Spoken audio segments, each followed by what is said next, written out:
देखेंगे। नोएडा में सोसाइटी के गार्ड के साथ अभद्रता का मामला सामने आया। नशे में धुत महिला ने गार्ड के साथ बदतमीजी की है और अभद्रता का वीडियो भी अब सोशल मीडिया पर वायरल हो रहा है। पुलिस ने गार्ड की शिकायत पर केस दर्ज कर लिया है। नोएडा थाना सेक्टर 63 का ये मामला बताया जा रहा है। अजनारा होम्स 121 सोसाइटी का ये वीडियो है। वो जो वीडियो वायरल हो रहा है वो भी हम आपको दिखा रहे हैं। ये शराब के नशे में धुत महिला गार्ड के साथ किस तरीके से बदतमीजी कर रही है, इन तस्वीरों के जरिए देखा जा सकता है। गार्ड की टोपी को उतार देती है, कॉलर पकड़ लेती है, गाली गलौज करने लगती है और ये वीडियो अब सोशल मीडिया पर वायरल हो रहा है।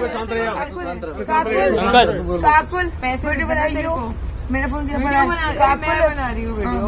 मैं भी तो तू हट जाना। देखो देखो देखो सर, खड़े रहो ना पंकज, खड़े रहना, नहीं पता कौन है, खड़े रहना, दे। कोई बात नहीं, खड़े रहो तुम। मेरा बाप भी तो है कुछ, विशु कौन है, रहने दे, चुप, दीक्षा रहने दे, नहीं पता, मैं बोल रही विशु कौन है। देखिए पॉश सोसाइटी में किस तरीके से हाई वोल्टेज ड्रामा किया गया है। एक्सक्लूसिव वीडियो हम आपको दिखा रहे हैं। नोएडा में सोसाइटी के गार्ड के साथ किस तरीके से नशे में धुत ये महिला अभद्रता करती हुई नजर आ रही है। तस्वीरों के जरिए साफ तौर पर देखा जा सकता है, समझा जा सकता है कैसे ये महिला इस गार्ड का कॉलर पकड़ती है, नीचे फेंक देती है और बदतमीजी करती हुई नजर आ रही है। अभद्रता का ये वीडियो सोशल मीडिया पर वायरल हो रहा है और एक्सक्लूसिवली ये तस्वीर हम आपको दिखा रहे हैं। पुलिस ने गार्ड की शिकायत पर बहरहाल मामले की एफआईआर दर्ज कर ली है। नोएडा थाना सेक्टर 63 इलाके का मामला बताया जा रहा है। अजनारा होम्स 121 सोसाइटी का ये वीडियो है जिस वक्त आप अपनी टेलीविजन स्क्रीन पर देख रहे हैं। तू हट जाना। देखो देखो देखो थाना फेज 3 में अजनारा होम सोसाइटी में कुछ महिलाओं द्वारा एक गार्ड के साथ अभद्रता की गई है। गार्ड की शिकायत पर एक एनसीआर दर्ज करके उन महिलाओं के विरुद्ध निरोधात्मक कार्रवाई करी गई है। तो देखिए किस तरीके से इस महिला ने इस गार्ड के साथ अभद्रता की है, वो आपने तस्वीरों के जरिए देखा। बहरहाल पुलिस ने मामला दर्ज कर लिया है। वहीं प्रतापगढ़ में एक लड़की ने युवक को बुरी तरीके से पीट दिया। बताया जा रहा है कि युवक लड़की से छेड़खानी कर रहा था। इसी के बाद लड़की ने गुस्से में आकर युवक को पीट दिया। युवक को चप्पलों से पीटा गया, थप्पड़ भी मारे गए। लड़की ने युवक को जमकर पीटा है। अब पिटाई का जो वीडियो है वो सोशल मीडिया पर वायरल हो रहा है। देखिए वो वीडियो भी हम आपको दिखा रहे हैं। लड़की ने युवक को किस तरीके से जमकर पीटा है, इन तस्वीरों के जरिए आप देख सकते हैं। बताया जा रहा है कि युवक लड़की से छेड़छाड़ कर रहा था। इसी के बाद लड़की गुस्से में आ गई और युवक को जमकर पीटा।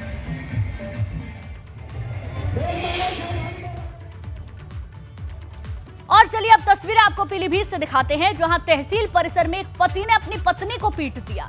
सड़क पर लिटाकर पति ने पत्नी के साथ मारपीट की। अब पिटाई का जो वीडियो है सोशल मीडिया पर वायरल हो रहा है। देखिए ये वीडियो भी पीलीभीत से जो सामने आया वो हम आपको दिखा रहे हैं। तहसील परिसर में एक पति ने अपनी पत्नी को किस तरीके से पीटा है, इन तस्वीरों के जरिए आप देख सकते हैं। अंदाजा लगा सकते हैं कि कितनी बेरहमी से ये शख्स अपनी ही पत्नी को पीट रहा है। मारपीट का ये वीडियो बहरहाल सोशल मीडिया पर वायरल हो रहा है।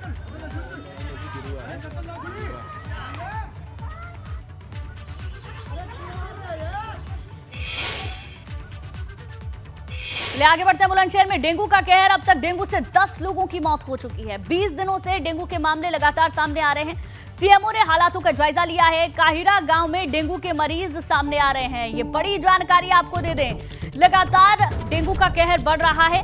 अब तक डेंगू से 10 लोगों की मौत की जानकारी बुलंदशहर से सामने आई है। 20 दिनों से डेंगू के मामले लगातार बढ़ रहे हैं। सीएमओ ने हालातों का जायजा लिया है। काहिरा गांव में डेंगू के मरीज सामने आ रहे हैं। तो ये बड़ी जानकारी आपको दे दें। देखिए छिड़काव भी किया जा रहा है, लेकिन डेंगू के मरीजों की संख्या लगातार बढ़ रही है। 10 लोगों की मौत की खबर है। 20 दिनों से डेंगू के कई मामले सामने आ रहे हैं। सीएमओ ने भी हालातों का जायजा लिया है, छिड़काव भी करवाया है। काहिरा गांव में डेंगू के मरीज ज्यादा सामने आ रहे हैं। तो बुलंदशहर से ये तस्वीरें जो सामने आई हैं वो हम आपको दिखा रहे हैं। काहिरा गांव में डेंगू का कहर है। अनुभव शर्मा हमारे संवाददाता सारा जानकारी के साथ बुलंदशहर से जुड़ गए हैं। अनुभव, लगातार डेंगू के मरीजों की संख्या बुलंदशहर में बढ़ रही है। तस्वीर भी हम कुछ देख पा रहे हैं, छिड़काव कराया जा रहा है। तो क्या पूरे बुलंदशहर में जहां पर डेंगू का प्रकोप है वहां पर छिड़काव हो रहा है या फिर ये सिर्फ काहिरा गांव में ही छिड़काव किया जा रहा है?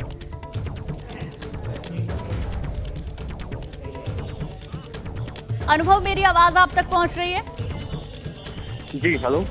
जी अनुभव, मेरा सवाल आपसे ये है, काहिरा गांव में मरीज बहुत ज्यादा सामने आ रहे हैं, लेकिन एहतियात के तौर पर क्या बाकी के बुलंदशहर के इलाकों में भी छिड़काव हो रहा है या नहीं? जी देखिए, बिल्कुल आपको बता दूं कि जिलाधिकारी के आदेश पर लगातार स्वास्थ्य विभाग की जो टीमें हैं वो अलग अलग सभी गाँव में जो छिड़काव वो कर रही है, क्योंकि जिस तरह से लगातार बारिश हो रही है उसके बाद से जो डेंगू के मरीज हैं वो सामने आना शुरू हो गए। बात करें अगर काहिरा गाँव की, तो काहिरा गाँव में लगातार जो छिड़काव किया जा रहा है, सैंपलिंग की जा रही है, साथ ही क्योंकि बुखार से अब तक वहाँ पे लगभग 10 लोगों की मौत हो चुकी है, तो आज वहाँ सदर विधायक भी पहुंचे, साथ ही सीएमओ पहुंचे। वहीं सीएमओ का कहना है कि अभी काहिरा गांव की बात करें, अगर बुखार से मौत की तो एक ही जो व्यक्ति है उसकी डेंगू से मौत की पुष्टि हुई है, जबकि अन्य कई अलग अलग बीमारियों से जो लोग ग्रस्त थे उसमें भी माना जा रहा है कि उनकी डेथ हो सकती है। फिलहाल जो सैंपलिंग है वो कराई जा रही है, सभी गाँव में जो छिड़काव है वो भी लगातार किया जा रहा है। चलिए ठीक है अनुभव, बहुत बहुत शुक्रिया पूरी जानकारी देने के लिए आपका।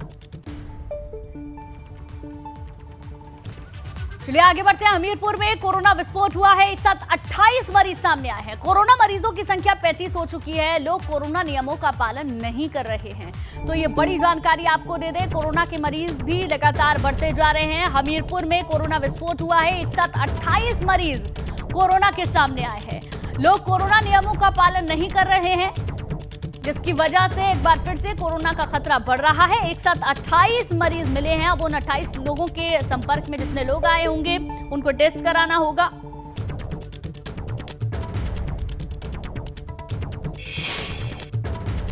जनपद में जो है आज की तारीख में 32 मरीज हैं, जिसमें से 20 सुमेरपुर ब्लॉक के हैं जहाँ फैक्ट्री इंडस्ट्रियल एरिया है, वहाँ से 6 हैं, मौदाह से 1 और हमीरपुर अर्बन के 5 हैं। इन 32 में से आज 8 तारीख को 24 केस निकल जाएंगे। ये सारे केस जितने भी हैं 32 सब सिम्टोमेटिक, इसमें किसी में भी कोरोना का कोई सिम्टम्स नहीं है, सिम्टोमेटिक केस हैं। अरुण हमारे संवाददाता ज्यादा जानकारी के साथ जुड़ गए हैं। अरुण, एक साथ हमीरपुर में कोरोना विस्फोट हुआ है, 28 केस सामने आए हैं। जी आपको बता दें, जिस तरह से जो कोविड है लगातार अपने पैर फिर से पसार रहा है, और जैसा कि हमीरपुर में देखा जा रहा है कि अचानक 24 घंटे के अंदर ही इतनी बड़ी संख्या मरीज निकलना बड़ी बात है। फिलहाल साफ देखा जा रहा है जो भी स्थान है सार्वजनिक, वहाँ पर लापरवाही बरती जा रही है। कोई भी मास्क का प्रयोग नहीं कर रहा, कोई भी सैनिटाइज का प्रयोग नहीं कर रहा, जिसके चलते लगातार जैसे बाजार है, अस्पताल है, सरकारी ऑफिस है, यहाँ बिल्कुल कोविड के नियमों का जो पालन होना चाहिए वो बिल्कुल ही पालन नहीं हो रहा है, जिसके चलते लगातार हमीरपुर में कोविड के मरीजों की संख्या उसका विस्फोट हो रहा है। जी ठीक है अरुण, तो एहतियातन क्या कोई कदम उठाए जा रहे हैं, क्योंकि ये संख्या 28 से कब 48 हो जाएगी, कब 100 को पार कर जाएगी, नहीं कहा जा सकता। सही बात है, आज 28 है, कभी 48 भी हो सकते हैं। और सबसे बड़ी बात है कोविड में सबको मालूम है केवल लापरवाही, अगर कोई सावधानी बरतेगा तो अगर बरती जाएगी तो कोविड लगातार, जैसे हम लोगों ने इसको पीछे किया और भी पीछे कर सकते हैं। अब जो संख्या बढ़ रही है वो लापरवाही के चलते बढ़ रही है, क्योंकि सभी लोग लापरवाह हो गए हैं। ठीक है, शुक्रिया पूरी जानकारी के लिए आपका। और चलिए अब बात करेंगे आसमानी आफत की। उत्तर प्रदेश में बारिश से परेशानी बढ़ गई है। यूपी के 7 जिलों की अब तस्वीरें हम आपको दिखाते हैं, जहां लगातार बारिश से परेशानियां खड़ी हो रही हैं। पहली तस्वीर जो इस वक्त आपकी टेलीविजन स्क्रीन पर है, पीलीभीत से आई है, जहां बारिश से सड़कें लबालब हैं।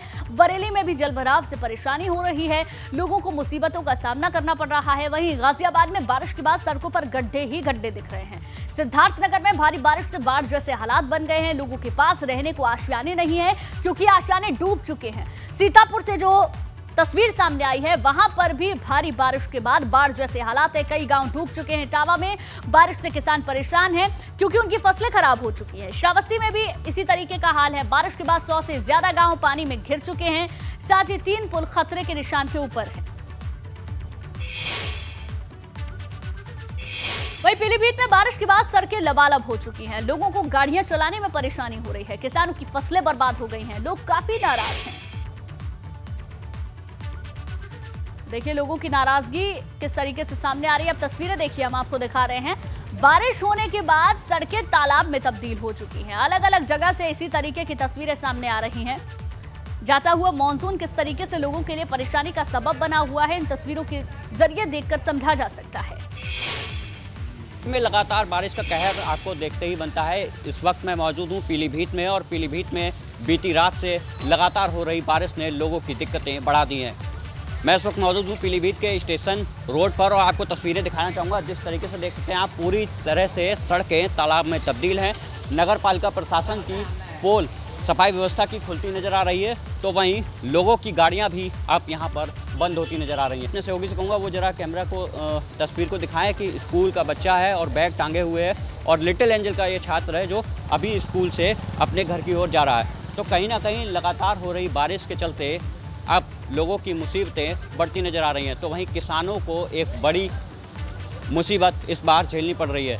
लगातार बढ़ते नदियों के जलस्तर ने भी किसानों की समस्या बढ़ा दी है। कैमरा सहयोगी प्रिंस के साथ विक्रांत शर्मा, एबीपी गंगा, पीलीभीत। वहीं बरेली में भी 2 दिनों से लगातार हो रही बारिश से जनजीवन अस्त व्यस्त हो गया है। बारिश की वजह से जगह जगह जलभराव की समस्या है। खास तौर से बरेली के निचले इलाकों में बहुत ज्यादा जलभराव की समस्या है। बरेली के सुभाष नगर, मणिनाथ शांति विहार, गणेश नगर और बंशी नगला में बहुत ज्यादा पानी भर जाने से लोगों की मुश्किलें और ज्यादा बढ़ चुकी हैं।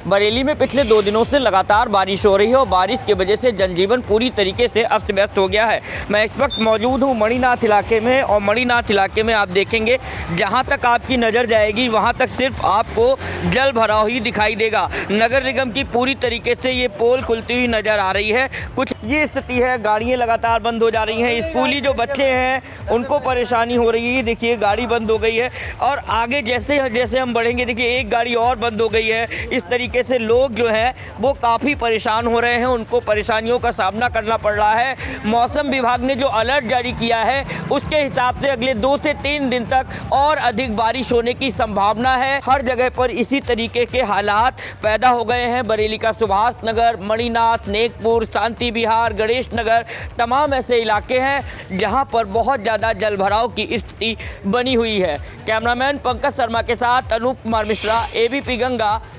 वहीं सीतापुर में लगातार हो रही बारिश से घाघरा नदी का जलस्तर अब बढ़ने लगा है। इसकी वजह से अब नदी से सटे 12 गांव बाढ़ की चपेट में आ गए। लगभग 4 से 5 हजार की आबादी इस बाढ़ का दंश झेलने को मजबूर है और अपने घरों में कैद हो रहे हैं। स्थानीय लोग बाढ़ के बड़े जलस्तर से सुरक्षित ठिकानों की तलाश करने में लगे हुए हैं। सबसे ज्यादा उनके खाने पीने की समस्या हो रही है। लगातार घाघरा नदी में पानी बढ़ने के नाते इन गाँवों में पानी आ गया है और जो लोग प्रभावित हैं उनको शिफ्ट किया जा रहा है।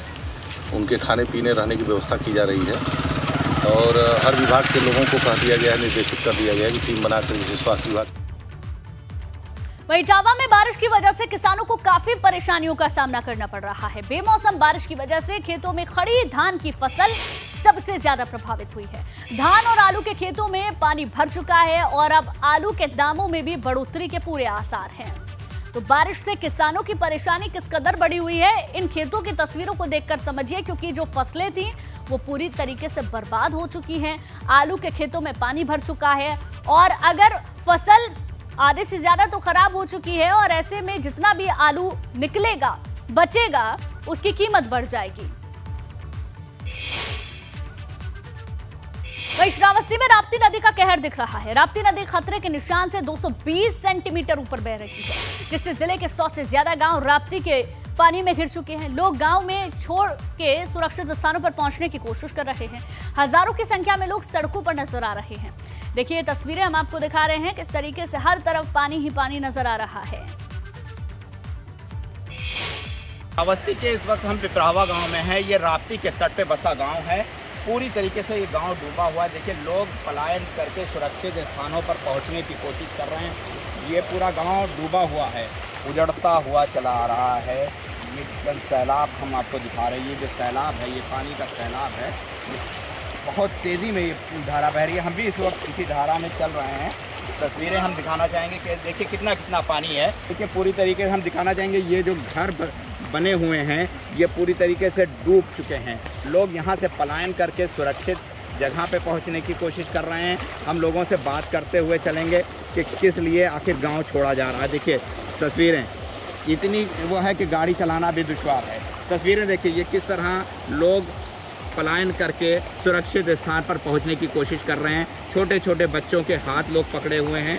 ये देखिए कितनी मासूम बच्ची है, इसके हाथ पकड़ के, क्योंकि धारा तेज़ बह रही है, काफ़ी तेज़ है और जान के साथ खिलवाड़ करना बिल्कुल सही नहीं है। हम भी एबीपी गंगा भी ये कहेगा कि सुरक्षित स्थान पर पहुँचें। प्रशासन लगातार एनडीआरएफ की टीमें लगाए हुआ है, पहुँचने की कोशिश कर रहा है। तस्वीरों में आप देख सकते हैं किस तरह लोग आते नज़र आ रहे हैं। इसी बीच दिल्ली से बड़ी खबर, जहां आपको बता दें सीबीआई ने मेघालय के पूर्व राज्यपाल सत्यपाल मलिक से पूछताछ की है। सत्यपाल मलिक से दिल्ली के सीबीआई मुख्यालय में पूछताछ हुई है। सत्यपाल मलिक पर आरोप है कि जब वो जम्मू कश्मीर के राज्यपाल थे तो उन्हें 2 फाइलों को क्लियर करने के लिए 300 करोड़ रुपए की रिश्वत की पेशकश उनकी ओर से की गई थी। तो ये आरोप उनके ऊपर लग रहा है, जिसके बाद सीबीआई ने अब पूछताछ की है। ये बड़ी जानकारी आपको दे दें, मेघालय के पूर्व राज्यपाल सत्यपाल मलिक से सीबीआई ने पूछताछ की। सीबीआई मुख्यालय में ही ये पूछताछ हुई है। आपको बता दें, सत्यपाल मलिक पर आरोप ये लग रहा है कि जब वो जम्मू कश्मीर के राज्यपाल थे तो उन्होंने 2 फाइलों को क्लियर करने के लिए 300 करोड़ रुपए की रिश्वत की पेशकश की थी। और इस आरोप के बाद अब सीबीआई उनसे पूछताछ कर रही है। ये बड़ी जानकारी सामने आ रही है। सीबीआई मुख्यालय में ही सत्यपाल मलिक से पूछताछ हुई है। मेघालय के पूर्व राज्यपाल हैं सत्यपाल मलिक, जिनसे पूछताछ हुई है और आरोप उनके ऊपर लग रहा है जब वो जम्मू कश्मीर के राज्यपाल थे तो उन्होंने 2 फाइलों को क्लियर करने के लिए 300 करोड़ रुपए की रिश्वत की पेशकश की थी, जिसके बाद सीबीआई अब उनसे पूछताछ करने में जुटी हुई है। सत्यपाल मलिक से दिल्ली के सीबीआई मुख्यालय पर ही पूछताछ की गई है। और अविनाश हमारे संवाददाता ज्यादा जानकारी के साथ जुड़ गए हैं। अविनाश, पूरी जानकारी दें सीबीआई की पूछताछ सत्यपाल मलिक से। बिल्कुल, अगर बात करें गुंजन, तो जिस तरीके से जब वो जम्मू कश्मीर के राज्यपाल थे तब उस पर ये आरोप लगा था कि 300 करोड़ रुपए की रिश्वत की पेशकश उनके सामने की गई थी 2 फाइलों को पास कराने के लिए। इसका जिक्र उन्होंने अपनी एक सभा में भी किया था, लेकिन क्योंकि अभी तक वो राज्यपाल तो संवैधानिक पद पर बैठे थे, इसी वजह से सीबीआई ने उनसे पूछताछ नहीं की है। अभी हाल ही में अगर बात करें तो मेघालय के राज्यपाल के पद से रिटायर हुए हैं, जिसके बाद अगर बात करें तो सीबीआई ने अब इस कार्रवाई को आगे बढ़ाया है और उनसे आज पूछताछ की गई किस तरीके से उनको रुपए की पेशकश की गई थी, फिर उन्होंने किस तरीके से आगे फाइल को बढ़ाया, किस तरीके से एक्शन लिया। तो तमाम सारी चीजों को पूछताछ आज सत्यपाल मलिक के साथ दिल्ली में की गई है, जहां पे सीबीआई ने इस पूरी जांच को आगे बढ़ाते हुए उनसे उनका बयान दर्ज करवाया है। चलिए ठीक है, बहुत बहुत शुक्रिया पूरी जानकारी के लिए आपका।